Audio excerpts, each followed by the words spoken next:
Hey everyone, welcome back to K-Korner, the channel where we dive into the wild world of entitled people and their unbelievable stories.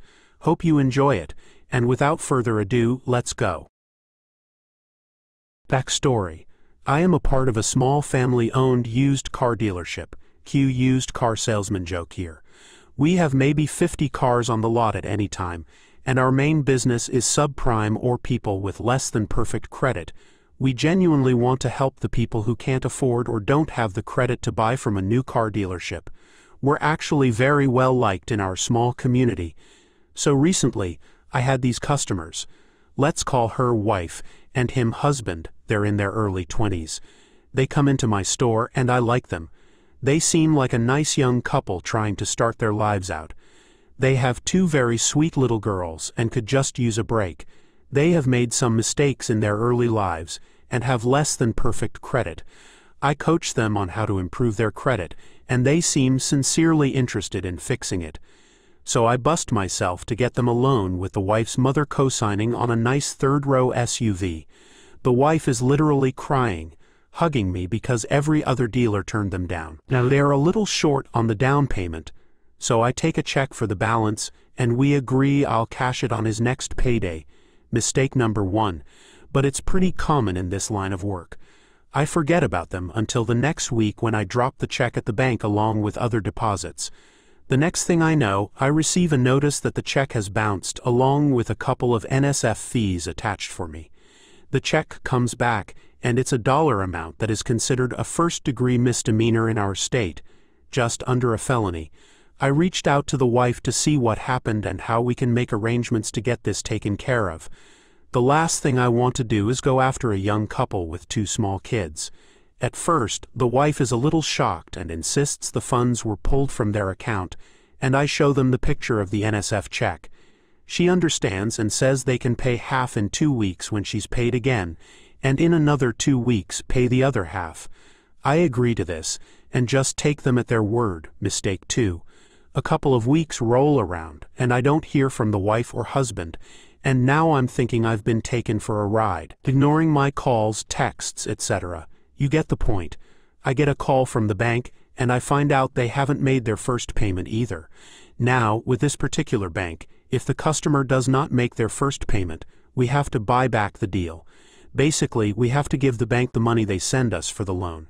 After blowing up their phones and Facebook, they finally call me back. I get the sob story. He got let go from his job, and he just started a new one, and mom is going to help them get back on their feet. I go through hell and high water with the bank to make a deal that if they make their payment, they'll keep the loan. But I'm still on the hook if they miss any of the next 3 payments. The wife also tells me they'll make payments to me on the bounce check once he starts getting paychecks. So I agree, they make their payment to the bank, and I go about my life until the next month comes around. I got an email from the bank saying the wife didn't make the next month's payment and won't answer their calls. At this point, I'm furious and ready to just go get their vehicle. They won't answer any of my calls and call mom. Mom scrounges everything in her Social Security paycheck to help try to make the payment for them, and is short. The wife and husband tell her they'll cover the balance and of course don't pay.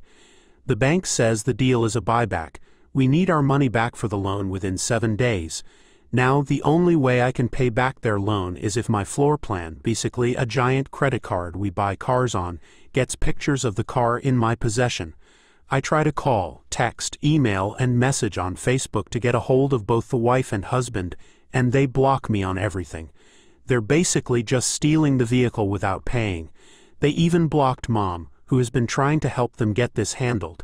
Yes, they screwed over their own mother in this ordeal. I just want the vehicle back and to move on with life. So this is where I go pro-revenge on them. I begin by dropping the check off at the local prosecutor, and they're delighted to file charges against them. I do some skip tracing, calling family members, all of which are more than happy to help, because come to find out, the husband has had 7 jobs in 4 months and has burned every single family member with money they've borrowed. I found the wife's father on Facebook. Father has been trying to take custody of the deadbeat wife and husband's 2 kids because of how they treat them. He informs me they are staying in the sister's house right over the border. We are on the state line of 2 states. Remember this. I call up a repo company and even drive the hour myself to go get the vehicle. They've been hiding it in the garage, according to neighbors and the repo company. I do some searching and find out they're both on probation for stealing a bunch of stuff from multiple stores. So I, of course, find and call up Mrs. Probation Officer to see if she has a last known address. I then mention to her they're staying above the state line and bounced a very large check to me, and they're facing fresh charges in my town. She appreciates the knowledge. Now, while I was up at their house one evening, I talked to one of the neighbors, who also hate them. They're always yelling at their kids and each other, and convinced the neighbor to call me if they see the vehicle outside. It took one day. I got the call. I sent a very large friend who lives nearby them to go get the vehicle. After many expletives and berating my friend, they hand over the vehicle, but not before finally calling me while he was there and telling me how they're going to sue and blah blah. I'm out quite a bit of money from the ordeal, but here's the best part. I just found out that by living out of state, they violated probation and just got sentenced to 30 days in jail for that. They also had their video court date, because they're currently in jail with the probation violation, with the local judge on the new charges of the bounced check. I got my vehicle back, and guess what? The deadbeat wife's father got custody of the 2 kids. Good for them. I've heard plenty of stories from here. Hugo's owner always makes me laugh, and I finally have something I can share. For context, I am a 17-year-old male working for my local McDonald's in the Midwestern USA. This happened last night. We have a regular, the Karen in this story, who always comes through our drive-thru and orders 2 large iced teas and a large Colombian coffee. In case you aren't familiar, some McDonald's stores sell a Colombian brew coffee which has a much stronger flavor. Way more of a kick to it. Just as bitter as a Karen's soul. How fitting. Whenever there is an order which 3 or more drinks, we assume that they will want a drink tray, because it makes things work better and quicker for us. However, Karen does not want a drink tray. In fact, you'd think she's allergic to them. If you try to give her one, she snaps at you and tries to boss you around. My coworker, who I'll call Jemima, didn't know about her aversion to drink trays because she normally works different shifts and had never dealt with her before. She handed her drinks out on a tray, and Karen took the drink tray and threw it at her. Frisbeed it right back into the window. Jemima was shaken, naturally, and told a manager what happened. Last night Karen came through the drive-thru again. This time Jemima was at the first window, where you pay for your food. She got a manager, and not just any manager. Our general manager, who is the highest person on the ladder in our store. The next level is the regional manager who takes care of the 8 stores owned by our franchise, happened to be right there. He knew what happened. He sold Karen her coffees, but only after making it clear that she was not allowed to come back after what she did. If she comes back, not only will we ban her from all 8 stores, all the McDonald's stores in our area are owned by the same family, so she will almost certainly have to drive at least 40 minutes or something to get to a McDonald's she's allowed to go to. But we will also call the cops on her for trespassing. She got to my window and said, "I don't want a drink tray." And I just said, "I know that," as sassily as my thoroughly not sassy personality would allow. Update: she came back today. The official policy about what to do about her hadn't gotten around to all of the managers yet. But one of the managers there tonight sent the GM a message, let him know she came by. Hopefully by the next time she comes back, everybody knows about it, and we can call the authorities on a Karen. So this is a story from 2nd grade. I'm about to graduate high school, so a few details may be a bit fuzzy. However, I can remember the conversation with our vice principal perfectly. So back in elementary when I was around 7, I got bullied. A lot. The biggest reason was the year prior I had something called Mejoki granuloma, probably spelled that wrong. It was where my body took a form of ringworm and mutated it. It wasn't contagious or anything, it just looks really gross and weird. I'll add a picture if I can.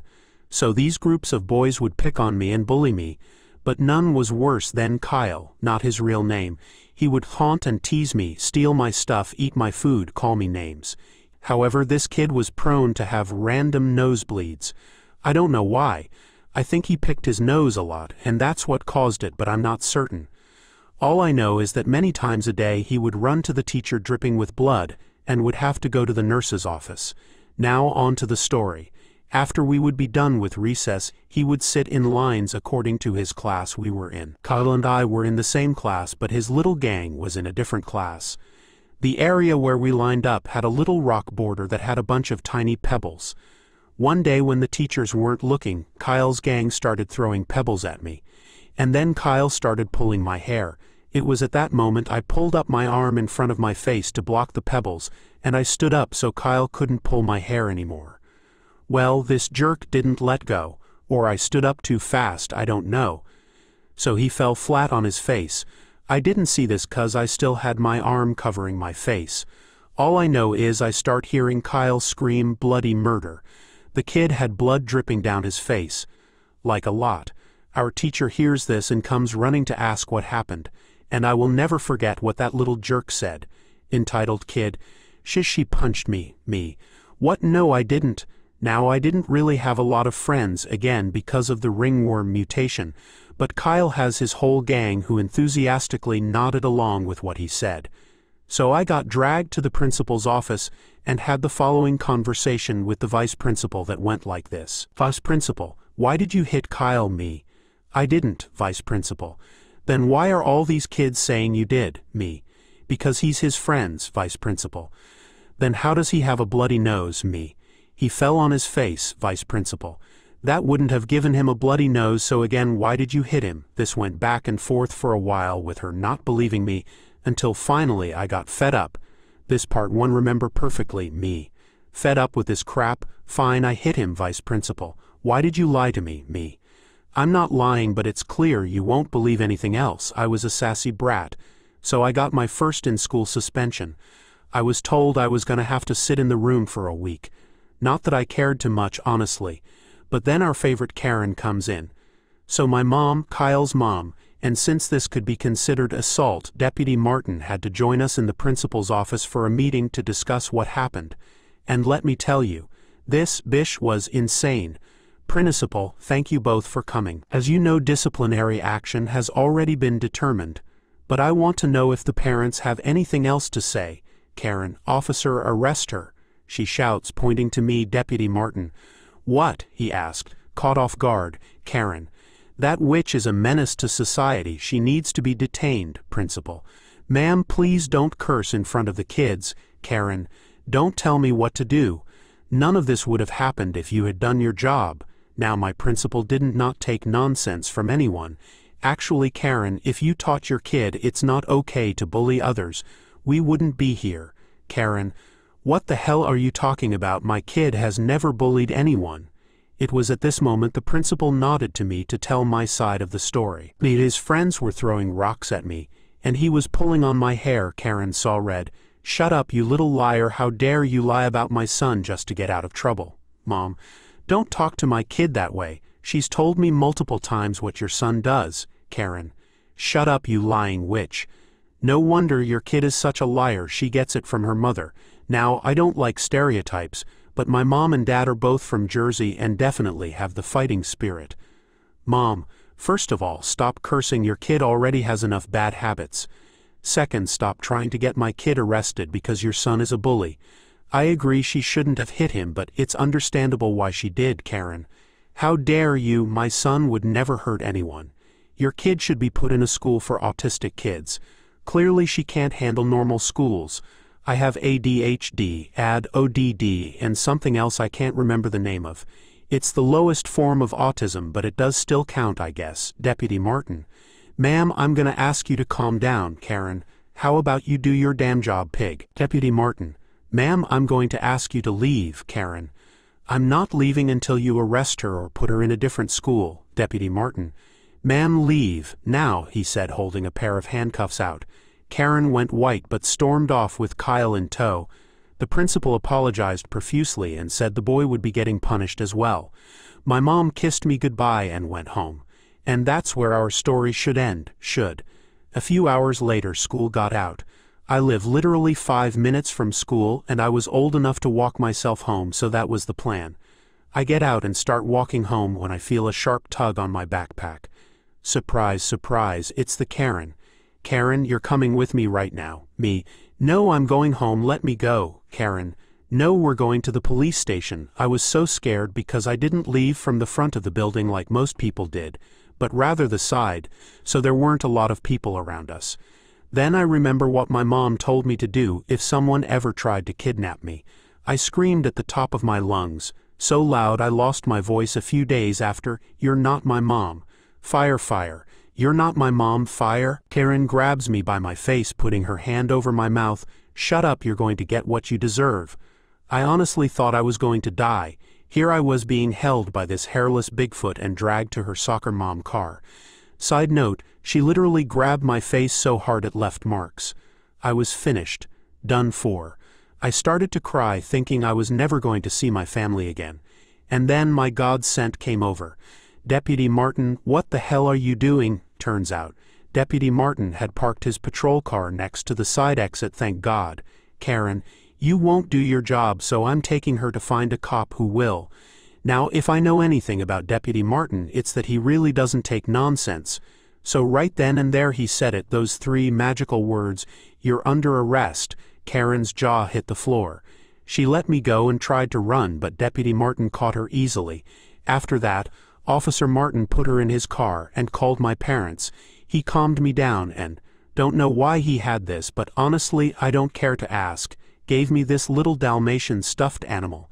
I named him Patch, and still cuddle him every night. After my mom got there, Martin explained what happened and asked if my mom wanted to press charges. My mom obviously said yes. At one point 2 different police officers who couldn't have been nicer asked me what happened. Karen was charged with assault, attempted kidnapping, and resisting arrest. Martin patrolled the 3 schools in my area, elementary, middle, and high school, so I've basically grown up with him there. I'm currently 18 and Martin even came to my graduation party. God bless that man. A few weeks ago, I did some trimming on the large bushes and trees in my yard, cutting the branches that were hanging a bit low or a bit too far out from the landscaping. I ended up with 2 large yard waste bins full of branches, which I put out by the curb for pickup. The next day when I came home from work, the city had picked up the yard waste for everyone else in my neighborhood, just not mine. I couldn't figure out why. The bins were full but not overflowing, and they weren't overly heavy, as I was able to easily carry them out to the curb. The branches were between 3 to 4 feet long at the most, and I'd left similar bins out before, and they always got picked up without issue. I even checked online to see if I'd inadvertently violated any sort of restrictions, but didn't see anything that could explain it. I sort of wish the pickup people would have left a note telling me what the problem was. I was kind of annoyed, but not enough to call and complain about it. So I emptied out the bins in a discreet area to the side of my house, and for the past few weeks, every pickup day, whenever I wheel the regular garbage bin out to the curb, I've also been putting one of the yard waste bins out, with exactly 1 branch in it, and they have been taking it each time, which means they have to stop the truck at my curb, and someone has to get out, check the bin, see that the only thing in it is 1 branch, and then take the 1 branch. This is slowly, in tiny increments, creating more work for them than if they'd just emptied the 2 full bins to begin with. I intend to keep doing it until they acknowledge it, or I actually need the bins for yard work again, or until I get bored, which probably isn't going to happen. So I used to work 3rd shift at a carpet warehouse in northwest Georgia. This area is known as the carpet capital of the world. I worked as a lift truck driver at a distribution center. Our main job was to receive rolls of carpet from the manufacturing side, cut them down to order lengths and ship them back out or put them back in the warehouse. The company had an expected production rate of 350 rolls counted over the course of a night. As long as you met production, there was no issue. If you worked at a consistent rate without overloading, and had no issues. You could make 400 to 425 rolls. Occasionally you did have issues actually finding the particular order in a warehouse with 1,000s of carpet rolls. The company system had a computer system that told you what roll to get next and where to take it. If you happened to not scan a roll within 15 minutes, it would send an alert to the supervisors, who would then get on a golf cart to go looking for you. Onto the story. I was consistently pulling 400+ rolls per night, as I would take short breaks, as I was never hungry and would get sleepy. After about a year of this, 10-minute before break, I was having trouble finding a roll. As soon as the break hit, I stopped looking and went to break. This would easily take about 10 minutes just to get there. Once break was done, I was back to looking for my roll. By this point, I had another 10 minutes to find it. This was added to the 10 minutes before break that I could find it. By the time I was pulling my roll off the bin, the manager had shown up in his golf cart. He just gave me a death stare and took off. By the time I took it to the central location, my boss was waiting there with a write-up in hand. He asked me to get off my lift truck and follow him to the office. He told me that this was because I took more than 15 minutes to pull a roll and didn't skip it. This was a slap in the face as far as I was concerned. From that point on, I never ever did more than a few more rolls than the required production rate. I would carry a clipboard and count my tally for the night. About a month or so of my not exceeding my production, I got called up to the office one night, and this is how the conversation went. "Hey boss, what's up? Come in, take a seat." "I'm fine, standing." "What's up? Come on in, take a seat. Is something going on? I need to get back to getting my night's production." "Well, don't worry about that.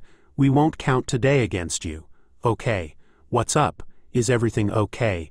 Were you doing all right at home?" Me, visually confused. "I'm fine. What is this about? I'm not just a boss. We are a family. And it's my responsibility as a boss to make sure that everyone is okay. The reason I called you up is because you have had a sudden drop in production about a month ago, and we were wondering if you had some family issues going on." "Nope. My production is where the company expects it to be. I'm not saying that it's not. You were one of the few employees that could get 400+ rolls a night, and now you are barely getting production. But it's 350, right? Yes, you are meeting production. But you would do 400+ rolls a night, and as a team, your additional rolls would help out your other team members who were struggling. Wait, you were using my roll count to go towards someone else? Why was I never given part of their paycheck? That's not how this goes. We are a team, and we have a collective production rate that is a team requirement." I give an internal sigh at this nonsense. We have some teammates who have slower equipment or have trouble with hand-eye coordination, and your additional rolls would help them with their roll count go towards the collective department production rate. "Okay, so what do you want me to do about it? As far as I'm concerned, the company requires 350, and that is what I am doing. Right? Can you tell me why is it that you dropped all of a sudden?" "Fine. Let me take a seat." I pulled out my wallet and started to pull out the signed write-up that he gave me a month ago. I slid it over to him. My plan was coming to fruition, as I somehow felt that this moment would come somehow. "What's this?" "This is a write-up that you gave me a month ago. Do you remember? That night I had already met my 350 production requirement. I was stuck on a roll 10 minutes before break and took another 10 to 12 minutes after break. That night I already had my 350 rolls. Do you remember? I was met with a surprised Pikachu face after you wrote me up that night when I already had more than my expected production. Why would I ever want to give you more than I have to? Do you really not remember this? It's a good thing that I held on to this, huh?" After about 10 minutes of silence. "Will that be it? Can I go back to doing my work?" Yeah, go ahead." And that was it. So let me tell you a tale of two punk dumbbells and their crappy parents. To really set the stage though, allow me to talk about these two geniuses and their friends. So they were part of a group of around 10 kids aged between 12 to 15 years old. These kids were your typical group of young British yobs, who always spent their time together committing varying degrees of criminal mischief and occasionally crossing a line to more serious crime. Now, the reason I paint you this picture is so you know that no matter what you read next, you know I'm not the jerk. So I'm a delivery driver for Uber Eats, and I drive a motorbike. It's a big old bike for sure, despite only being a 500cc bike. So I park up at a popular spot for both the delivery drivers, who work there, and the yobs, who terrorize the locals. So I went into the nearby KFC to pick up another order for the night. As I do, two of these yobs decided that they like my bike, so much so they wanted to see if they could play a real-life version of GTA, and my bike was the vehicle of choice. So I'm in the KFC waiting for the order, and they are jumping on the bike thinking it would be easy. One sticks a pen knife into my ignition barrel on the bike and starts the engine. One of the other drivers pops his head in and shouts, "Hey op, someone's trying to steal your bike." I immediately run outside just in time to watch the kid in the driver's seat kick off the side stand. Now here's the thing, when you ride a motorcycle, you need to plant a foot on the ground to support the weight of the bike before pushing off. You need to set the gears, and it's impossible to do so and not keep a foot on the ground. So he's got himself and a pillion passenger on the back, both with no helmets, and on a bike that weighed 4 or 5 times himself. Between himself, the bike, and his friend, it was easily 300 kilograms he needed to hold up, and because he didn't know what he was doing, the second he kicked off the side stand, it toppled over on him. His friend was thrown off the bike and cracked his head open, and he had his leg and half his torso crushed under 225 kilograms of biking metal. The second that he dropped, his fellow yobs booked it down the street and abandoned him and his friend. I called the cops and an ambulance while canceling my KFC order pickup. I checked on the friend, and his head was gushing. Police had gotten good at responding to the yobs because of how much trouble they were in. In context, they had responded and moved these kids over 120 times in under a month for a whole litany of crimes ranging from trespassing to GBH, serious assaults if you're American. In the past week, they had responded to 10 different vandalism calls and 6 GBH cases. So they see these two geniuses on the ground and me doing my best to use a wad of napkins as a makeshift bandage to hold the blood in. Police ask me what happened, and I say, they tried stealing my bike and found out it's not the same as the video games. They don't know it yet, but I'm pressing charges, and they're facing consequences this time. I wasn't really bothered about being nice, as they did try stealing my living and my pride and joy. The cops looked stunned by my disregard for the fact that they were dealing with 2 young people who were seriously injured, and the following conversation ensues. Cop 1 asked, "Are you sure you want to do that? They're injured and they're just kids after all." Me stern, I said, "Yes. Their age does not negate the fact that they committed serious crimes," Cop 2 pleaded, "but you might screw up their lives." Me, "They don't go to school, they commit crimes on the daily, and all you do is issue ASBOs, antisocial behavior orders. Time for a few real consequences. Do your job and start reading them their rights." The cops didn't like my tone but understood my anger and proceeded to read the kid under the bike his rights as the ambulance pulled up. They obviously tended to the unconscious kid first, and then one broke off to help the police tend to the kid that was under the bike. As they do, their parents, who had been alerted to the situation after the police called them, showed up, driving pretty recklessly, and parking in a bus stop. They run in and look at the yob in pain and his friend unconscious. The father asks, "Why are you arresting them? They're just being stupid kids. We'll pay for the damage, I swear." I state, "I'm having them charged because they aren't going to learn any other way. You're also paying for the damage regardless of the outcome of this day." The father then says, "I'll only pay for the damages if you drop the charges." Cop 1 goes, "Sir, I'd advise you to pay for the damages. It might help him at sentencing." The mother pipes up and goes, "How much time could he get without us paying?" 4 years easy, I stated. The mother went pale. She started blubbering, going, "Why can't you let him go? He's just a kid. He's also a criminal and needs to face the consequences of his actions, for once," I replied. Now the phrase I hated most was, "They're just kids," did nothing but piss me off. Where I grew up, if you screwed up, you owned it, and took the steps to make amends. No excuses even if you were just a kid. In my book, the excuse was nothing but a cop-out, and the reason that these yobs and their friends felt emboldened to commit non-stop crimes. It was the cheapest form of entitlement, and these kids needed to learn a lesson once and for all. In the end, the kid who was unconscious was charged as an accessory to all the crimes of his cohort after waking up from a week-long coma. The other kid was charged with theft of a motor vehicle and vandalism after he got out of the hospital with a broken leg. That was before police started taking complaints in the dozen about them and their friends, all of which were promptly rounded up and charged too. The parents paid for the damages to the bike to help reduce their sentencing, and tried arguing that the kid had done enough to appease the law. In total, the kid who tried driving my motorcycle got 2 years in juvenile detention with a 3-year probation. The kid in the coma got 6 months with 18 months probation. The rest of the kids got anything ranging from hundreds of hours of community service to 4 years in juvenile detention based upon the amount of crimes they were charged with. Between 10 of them, they racked up a grand total of 127 charges that they pleaded down to 3 charges each. Now some might think that I was harsh in all this, but 2 years on and the 2 kids who once tried stealing my bike were going to school finally. They apologized genuinely for their criminality and are doing better.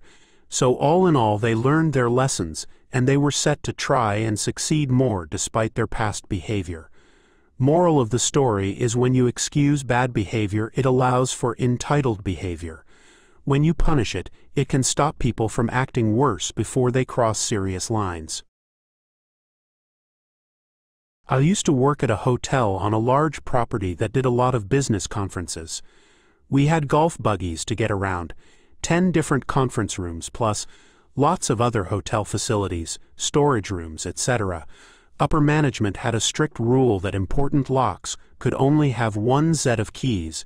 Upper management also liked to save money by never fixing things when they broke. It must have looked good on paper. One week we had a big spending client who had booked out the hotel for the week. Night 1, our sales team had got the times wrong for their dinner of several hundred people, so all available staff were sent over 2 hours early to start setting up. The hotel's general manager announced he would be over shortly to see how things were going, which was almost unheard of for him. What he found was about 20 staff standing around outside the venue. The conversation went something like this: General Manager: "Why is everyone standing around?" Supervisor: "We don't have the keys. We sent a staff member looking for the other supervisor who has the keys now." General Manager: "Where are your other sets of keys?" Supervisor: "We've only been given the 1 set of keys." General Manager: "Why don't the staff have a radio on them?" Supervisor: "Radios have been broken for over a year and never approved to be replaced." General Manager: "Why did you only send 1 staff member to look for them?" Supervisor: "We only have the 1 working golf buggy." General Manager grumbles and sends another staff member off on his buggy to look for the keys. Eventually, after everyone standing around for nearly 20 minutes, the keys turned up. The general manager was stressed out of his mind that such a big client might be kept waiting.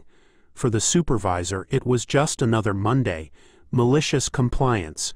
The supervisor had access to a backup set of keys that they were strictly forbidden from using. Usually, in a situation like this, they would quietly use the forbidden keys, and everything would go smoothly.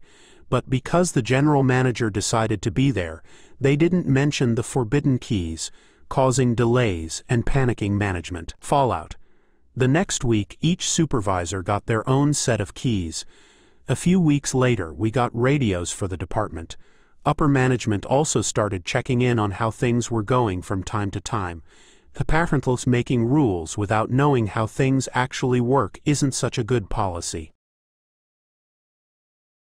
I've been out of high school for over a decade, and people still talk about the legend of Limbo Jimbo, so I figured I'd share it where I know it'll be appreciated.